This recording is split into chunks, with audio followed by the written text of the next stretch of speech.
بسم الله الرحمن الرحيم إن الحمد لله نحمده ونستعينه ونستغفره ونعوذ بالله من شرور أنفسنا ومن سيئات أعمالنا من يهده الله فلا مضل له ومن يضلل فلا هادي له أشهد أن لا إله إلا الله وحده لا شريك له أشهد أن محمدا عبده ورسوله يا أيها الذين آمنوا اتقوا الله حق تقاته ولا تموتن إلا وأنتم مسلمون يا أيها الناس اتقوا ربكم الذي خلقكم من نفس واحدة وخلق منها زوجها وبث منهما رجالا كثيرا ونساء واتقوا الله الذي تساءلون به والأرحام إن الله كان عليكم رقيبا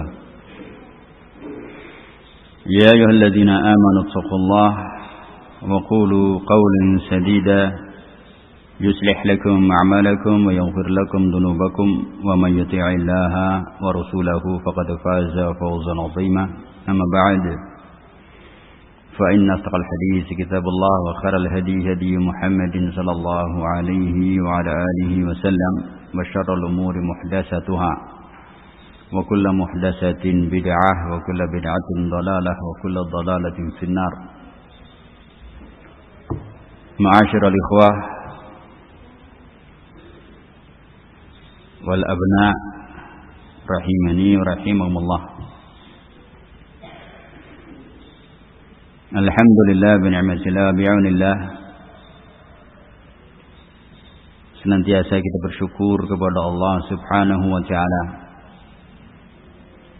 yang masih terus melimpahkan kepada kita anugerah-anugerahnya yang lahir maupun yang batin,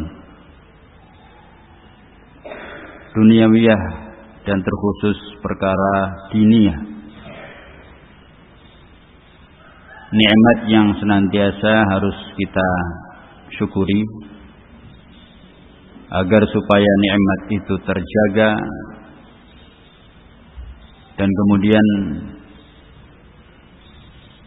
bertambah menjadi lebih baik, meningkat dan menuju kepada yang terbaik.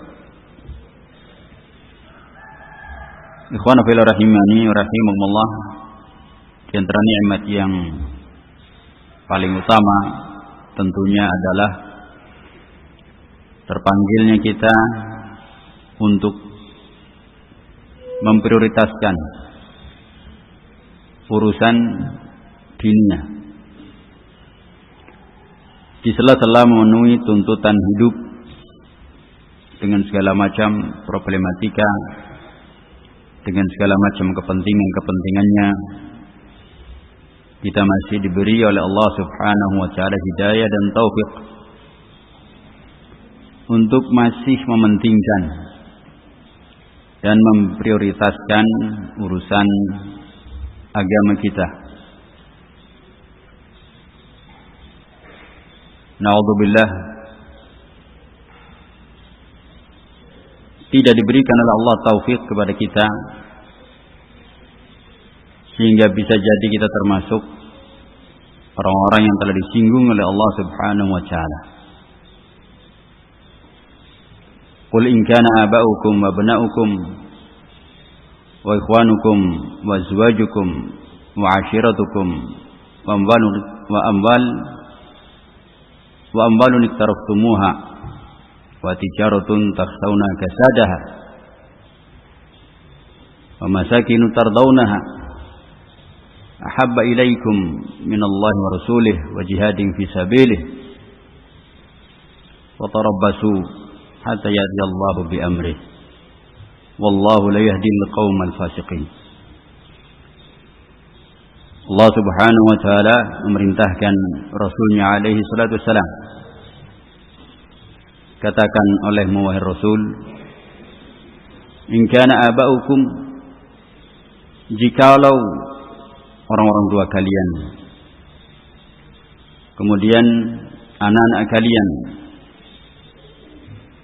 kemudian saudara-saudara kalian, istri-istri kalian, keluarga-keluarga kalian, harta-harta kalian, perdagangan yang kalian tidak ingin rugi, rumah-rumah tempat tinggal yang kalian senangi, itu lebih kalian cintai dibandingkan Allah dan Rasul-Nya, serta dibandingkan berjuang berjihad di jalannya. Fatarabbasu ay fantadhiru, maka tunggu saja hatta ya'ti Allah bi amrih, sampai Allah berikan akan datang dengan perkaranya. Wallahu la yahdil qaumal fasiqin, dan Allah tidak memberikan petunjuk kepada orang-orang fasik. Dalam ayat ini semua yang disebut melekat pada setiap insan dan tidak terkecuali kita. Kita punya orang tua, kita punya anak, kita punya saudara, kita punya istri, kita punya keluarga, kita punya materi harta, juga kita punya usaha di antara kita dengan masing-masing perdagangannya atau kerjaannya dan yang lain-lainnya. Kita punya tempat-tempat tinggal yang kita nyaman menempatinya. Itu semua ternyata bisa menjadikan sebagian, bahkan mungkin banyak dari kalangan manusia yang kemudian terlena, sehingga tidak lagi mementingkan kecintaannya kepada Allah dan Rasul-Nya, tidak lagi meluangkan, mengalokasikan potensinya untuk berjuang di jalan Allah. Kalau sudah seperti itu, Allah memberikan ancaman yang tentu menunjukkan bahwa Allah tidak ridha dengan keadaan orang yang demikian. Bahkan Allah menyebut keadaan seperti itu termasuk kondisi dikatakan orang-orang fasik. Allah tidak memberikan petunjuk kepada orang-orang fasik. Fasilitas yang diberikan oleh Allah Subhanahu wa taala yang semestinya bisa menjadikan orang itu semakin dekat kepada Allah ketika orang itu bersyukur. Karena syukur adalah yang pertama i'tirafun ni'am, sebagaimana kita sudah mengetahui, mengenali, menghayati, meresapi nikmat pemberian Allah. Kemudian senantiasa mewujudkan syukur dengan lisan, memuji menyanjung Allah dengan segala pujian yang sempurna. Dan yang seterusnya adalah segala fasilitas yang diberikan oleh Allah itu dijadikan sebagai sarana untuk taat kepada Allah. Asyukru ta'atul mun'im. Syukur itu adalah mentaati sang pemberi nikmat. Sehingga manakala fasilitas, anugerah, pemberian-pemberian Allah justru mendatangkan kendala, menjadi penghalang untuk semakin dekat kepada Allah, ini artinya tidak sesuai dengan apa yang Allah berikan itu sebagai fungsi untuk mendatangkan kebaikan dan mendatangkan kenikmatan yang berikutnya. Nikmat bukan mendatangkan nikmat yang berikutnya, tapi nikmat yang justru mendatangkan potensi kemurkaan Allah setelahnya. Na'udzubillahi min dzalik. Al-Imam Ibnu Katsir rahimahullah taala ketika menyinggung ayat ini, di antara yang disebutkan di sana ada hadis Rasulullah SAW dari sahabat Abdullah bin Umar, "Idza tabaya'tum bil 'ainah," jika kalian sudah melakukan transaksi jual beli dengan cara 'ainah. Kita sudah tahu insyaallah semua tentang bagaimana sifat dari jual beli ainah, yaitu transaksi jual beli yang tujuan utamanya bukan untuk mendapatkan barang, tapi tujuan utamanya adalah untuk mendapatkan uang dengan cara riba. Hanya saja ketika langsung transaksi uang dengan uang, mereka tahu itu riba, maka ditransaksikan dengan materi, dengan barang, supaya seakan-akan sudah tidak lagi terkena hukum riba. Namanya ainah, jual beli untuk memanipulasi transaksi riba. Dan ini ternyata sudah banyak di tengah masyarakat kita, baik yang secara ditetapkan oleh sebuah perusahaan ketika menjual barang di satu bagian di perusahaan yang sama, bagian yang lain menerima pembelian dari barang yang telah dibeli oleh konsumen dengan harga yang lebih murah. Yang intinya konsumen memiliki hutang, untuk dicicil dia mendapatkan uang secara cash dari hasil penjualan barang tersebut. Ini namanya jual beli ainah. Jika kalian sudah jual beli dengan cara ainah, wa khatum adnabal baqar, dan kalian sudah memegangi ekor-ekor sapi, sudah terlena dengan mengelola peternakan,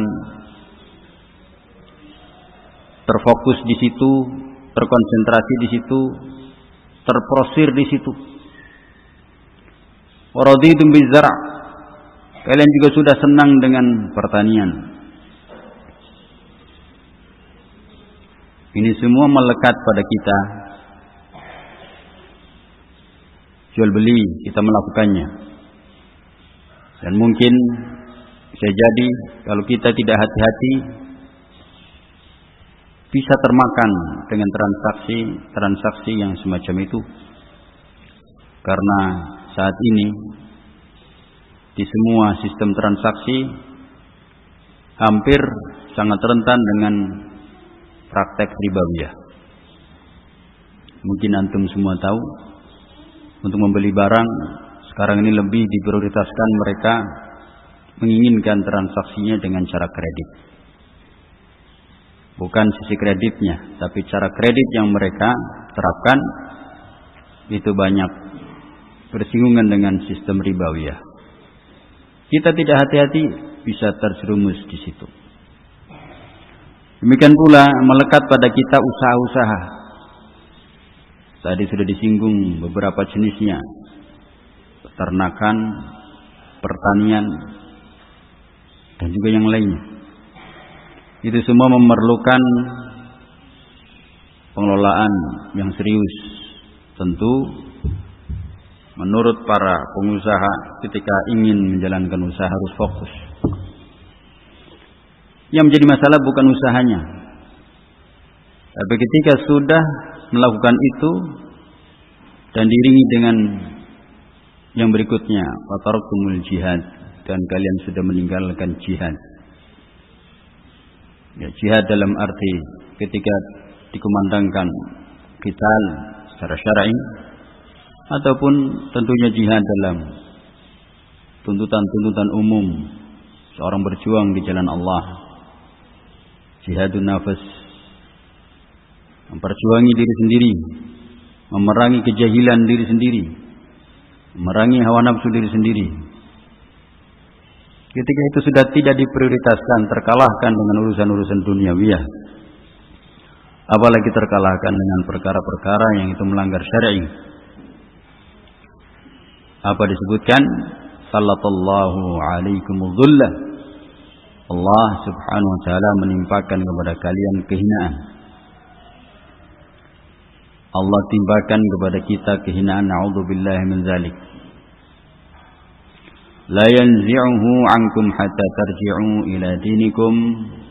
Dan Allah tidak mencabut kehinaan itu dari kalian sampai kalian mau kembali kepada ajaran agama kalian. Ikhwan fillah rahimani wa rahimakumullah. Ini tentu nasihat untuk kita bersama. Bukan berarti nasihat dari saya untuk antum, tapi kita sama-sama membaca nasihat. Kita ditegur dengan ayat, kita ditegur dengan hadis. Di sisi lain kita bersyukur manakala seperti kita sebutkan di awal tadi, aktivitas kita dalam memenuhi tuntutan kehidupan dunia masih ada potensi-potensi yang kita curahkan di jalan Allah. Hanya saja tentunya kita perlu untuk menjaga agar apa yang sudah kita perjuangkan di jalan Allah ini tidak melenceng dari niatan sebagai sebuah ibadah. Karena syaitan tentunya tidak ingin ada manusia berhasil menjalankan ketaatan kepada Allah, sehingga apapun aktivitasnya, terkhusus dalam perkara-perkara ibadah, itu akan dijadikan oleh syaitan keluar dari jalur yang menghasilkan nilai ketaatan kepada Allah. Lahiriahnya ibadah, tapi ternyata nilainya dirusak oleh syaitan dengan hilangnya dari jalur yang lurus niat pada awalnya. Ikhwana fillah rahimani wa rahimakumullah. Sehingga pertemuan kita pada kesempatan kali ini adalah dalam rangka bersama-sama kita saling mengingatkan agar usaha-usaha kita mencurahkan, meluangkan dan memprioritaskan potensi yang kita miliki dari waktu, pikiran, tenaga, demikian pula harta, materi, untuk dibelanjakan di jalan Allah. Di samping itu sebagai sebuah perjuangan mendapatkan nilai jihad di jalan Allah, juga terjaga untuk tidak sampai rusak niatannya sehingga kesemuanya bisa musnah, ya, nilai ketaatannya di sisi Allah Subhanahu wa ta'ala. Pada kesempatan kali ini, untuk mengawali, kita mengingat kembali tentang keutamaan ilmu dan keutamaan majelis ilmu, agar ketika kita kembali mengingat akan menyegarkan kembali tentang harapan dan niatan kita untuk mendapatkan nilai yang sesungguhnya, yang sebenarnya, yang seharusnya kita peroleh dari upaya kita menjalani aktivitas talabul ilmi. Disebutkan oleh Syekh Abdul Salam, beliau mengatakan, wala yakhfa ala katsirin minna ma lil ilmi min al fadlil azim. Bukan rahasia, tidak tersembunyi bagi sebagian besar kita apa yang ada dimiliki, yang terdapat pada ilmu berupa keutamaan yang agung, wasawabil jazil, juga ganjaran yang melimpah, ganjaran yang mulia yang disiapkan dari sisi Allah Subhanahu wa ta'ala liman salaka sabilahu, bagi siapa yang menempuh jalannya. Walau lam ya'ti min fi fadlil ilmi illa qaul Nabi sallallahu alaihi wasallam, "Man yuridillahu bihi khairan yufaqihu fid din." Kalau seandainya tidak datang atau tidak ada pada ilmu berupa keutamaan selain dari sabda Nabi alaihi salatu wasalam, yaitu dalam hadis, "Man yuridillahu bihi khairan yufaqihu fid din." Siapa yang mengerti hadis ini, dia akan mengerti bagaimana keutamaan yang terdapat dalam hadis ini. Nah, beliau menjelaskan kalau seandainya tidak ada keutamaan yang lain dari keutamaan ilmu kecuali hanya yang ada dalam hadis ini, yaitu may yuridillahu, siapa yang Allah kehendaki bihi padanya khairan, kebaikan, yufaqihu fiddin, Allah pahamkan dia tentang agamanya. Barang siapa yang Allah kehendaki padanya kebaikan, Allah pahamkan dia tentang agamanya. Kalau kita renungi baik-baik kalimat Nabi alaihi wasallam dalam sabdanya yang mulia, ini sungguh sangat agung, yang menunjukkan bahwa inti untuk seorang mendapatkan kebaikan itu jalannya adalah dengan cara tafaqquh fiddin. Khairan yang disebutkan secara umum dalam bentuk nakirah yang mencakup perkara dunia, perkara akhirat, kebaikan dunia, kebaikan akhirat.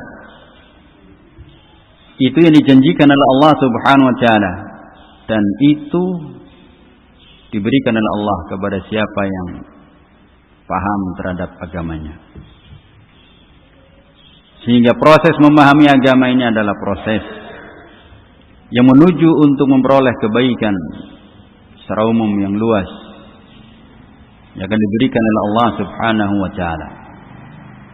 Sehingga pantas kalau seandainya disebutkan keutamaan ilmu hanya ini saja, ini sebetulnya sudah cukup untuk kemudian menghasung, untuk kemudian menyemangati, untuk kemudian motivasi agar kita berusaha untuk tafaqquh fiddin.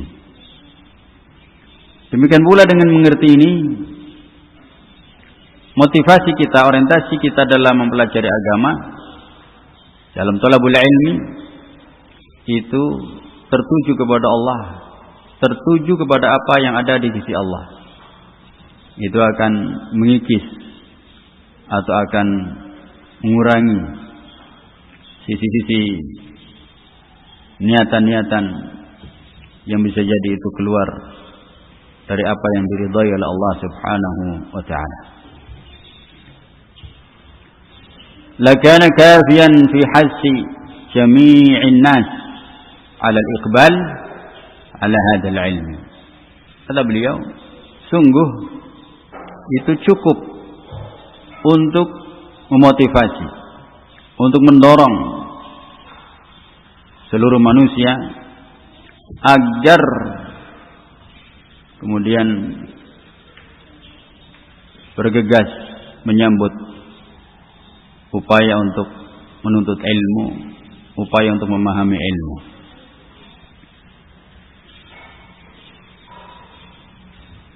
Ikhwan fillah rahimani wa rahimakumullah. Pembahasan seperti ini sudah terulang dan sudah sering kita dengar. Bahkan mungkin setiap majelis ada sisipan-sisipan tentang keutamaan ilmu.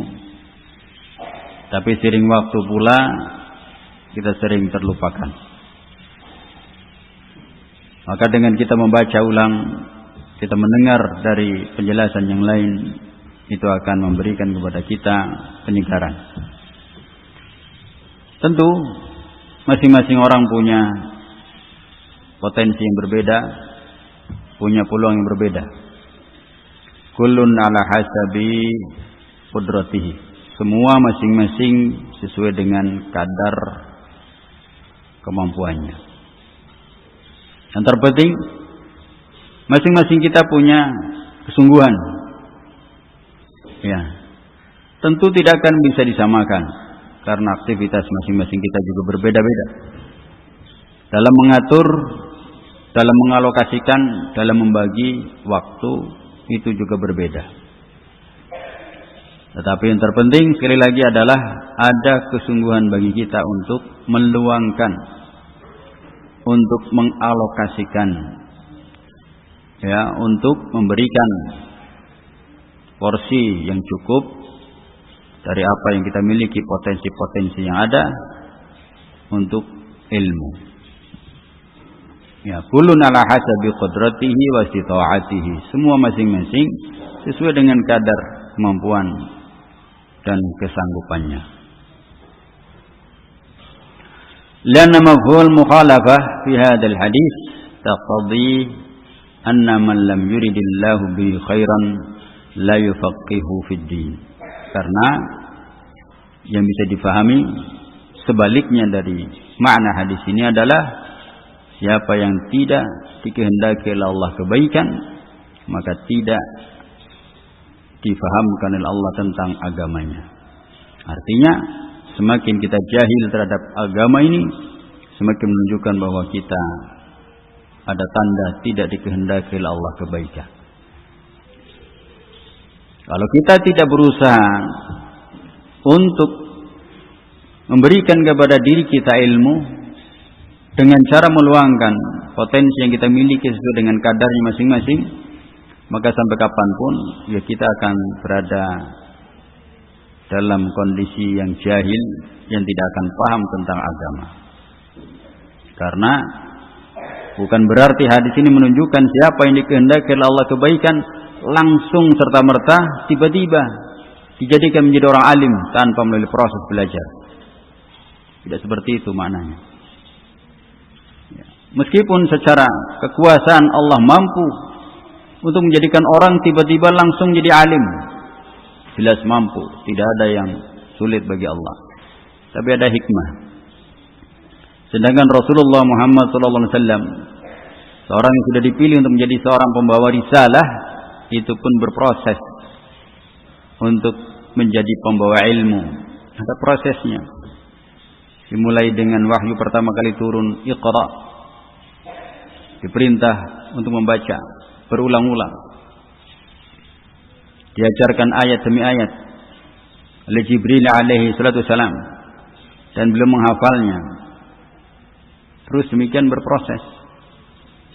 Demikian pula terkait dengan hadis, ada kejadian turun wahyu, kemudian menjadi asbab burud sebuah hadis, tidak serta-merta lalu tiba-tiba menjadi orang alim tanpa melalui proses.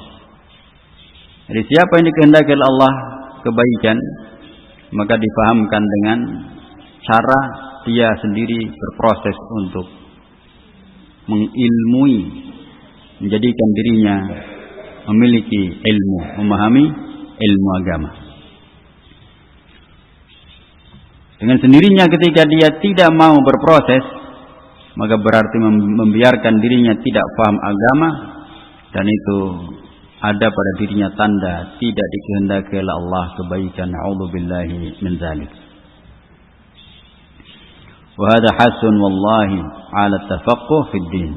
Maka ini adalah dorongan ya, demi Allah untuk berusaha tafaqquh fid din, berusaha untuk mendalami, mempelajari dan tidak berhenti dalam berproses membekali diri dengan ilmu ad-din, agama ini. Ikhwan fillah rahimani wa rahimakumullah, sebagai bentuk upaya kita meningkatkan rasa syukur adalah bagi antum yang mengawali di sini tahu bagaimana proses perkembangan perjalanan perjuangan sampai kondisi saat ini. Ya, kita melihat apa yang sudah Allah berikan kepada kita bersama di sini, antum khususnya, itu sangat luar biasa. Sesuatu yang dulu kita impikan, masih belum ada wujudnya, kita terus sama-sama duduk bersama memikirkan sampai larut malam untuk mewujudkan mimpi-mimpi terkait dengan dakwah ini. Satu persatu Allah tunaikan sampai tiba waktunya hingga titik saat ini. Coba kita hitung, sekian banyak yang dulu dimimpikan kita inventarisir. Ini sudah terwujud, ini sudah diberikan, ini sudah kita peroleh, terus begitu. Itu akan membuat kita semakin bersyukur. bahwa harapan dari apa yang kita panjatkan di saat kita menengadahkan tangan mengadu kepada Allah, meminta untuk diberi kemudahan, diiringi dengan proses yang tidak mudah. Ternyata saat ini sudah semuanya yang kita harapkan sudah terlihat.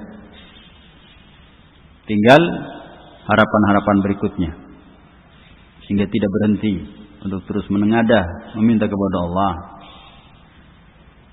Dan yang paling utama adalah keberkahan dari setiap apa yang kita peroleh itu selalu teriring dengan keberkahan, sehingga manfaatnya akan kita rasakan. Berkah itu artinya di sana di samping ada kebaikan juga berkembang, an-numu wa ziyadah, berkembang tumbuh kebaikan, melahirkan kebaikan-kebaikan yang berikutnya.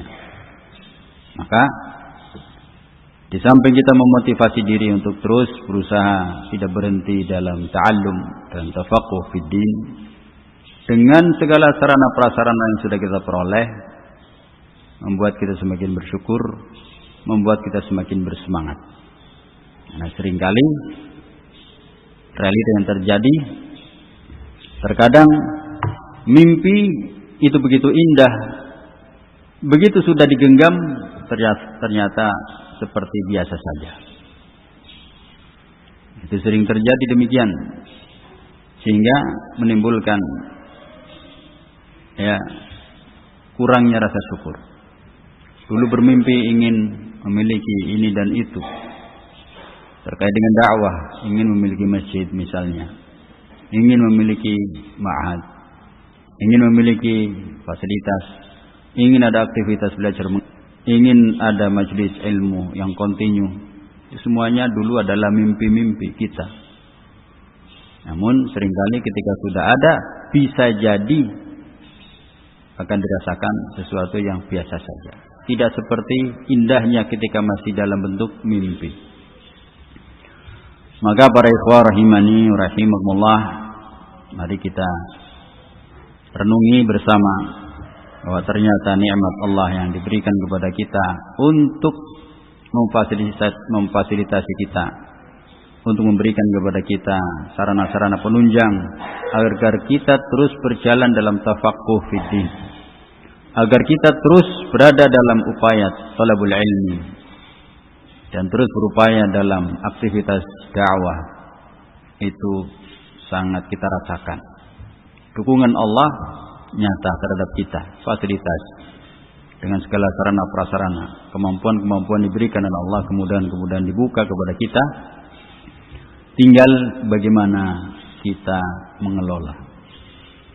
Semoga kita diberikan oleh Allah Subhanahu wa taala terus taufik, sehingga di samping kita mendapatkan sarana prasarana semakin lengkap, maka seiring itu semakin kita meningkat semangatnya, aktivitasnya juga semakin mencurahkan potensi yang lebih maksimal lagi.